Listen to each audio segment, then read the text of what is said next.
Tout entier braqué sur la fiscalité des personnes, le débat public autour de la loi de finances passe sous silence la question de l'entreprise et notamment de la petite entreprise.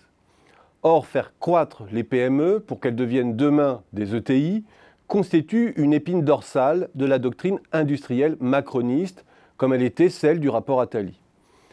Dans l'argumentaire autour de la réforme du marché du travail par ordonnance, l'enjeu consistant à simplifier la vie des petites entreprises et des ETI a été très largement mis en avant, notamment avec le référendum d'initiative patronale ou la fusion des instances du personnel rendue possible au-delà de 300 salariés, ce qui supprime un nouvel effet de seuil. Comment cette orientation pro-PME-ETI se concrétise-t-elle dans le budget 2018 ? Force est de constater que les principales mesures fiscales à destination des entreprises qui impactent le budget 2018 sont héritées pour partie du pacte de responsabilité de François Hollande et ne sont pas à proprement parler dédiées aux PME. Notamment l'impact différé de la montée de 6 à 7% du CICE en 2017 ou la baisse de l'IS à 28% en dessous de 500 000 € de bénéfices.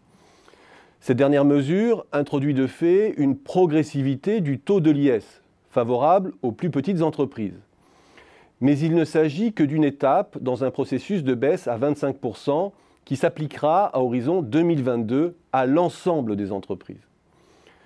L'écrêtage de la taxe sur les salaires, quant à lui, passé beaucoup plus inaperçu, vise de son côté à encourager les banques de la City à traverser la Manche. Là encore, les PME ne sont pas la cible. Reste la réforme de la fiscalité du patrimoine à travers la refonte de l'ISF et la taxe forfaitaire sur les revenus du capital, qui laisse sous-entendre que l'entrepreneuriat souffre plus en France d'un problème de fiscalité des personnes que de l'entreprise. Ceux qui en bénéficient sont principalement les détenteurs d'actifs financiers à des fins de placement, car l'entrepreneur dirigeant était quant à lui déjà couvert par l'exonération des biens professionnels. Quant aux Capital Angels, ils bénéficiaient aussi de niches sous certains plafonds.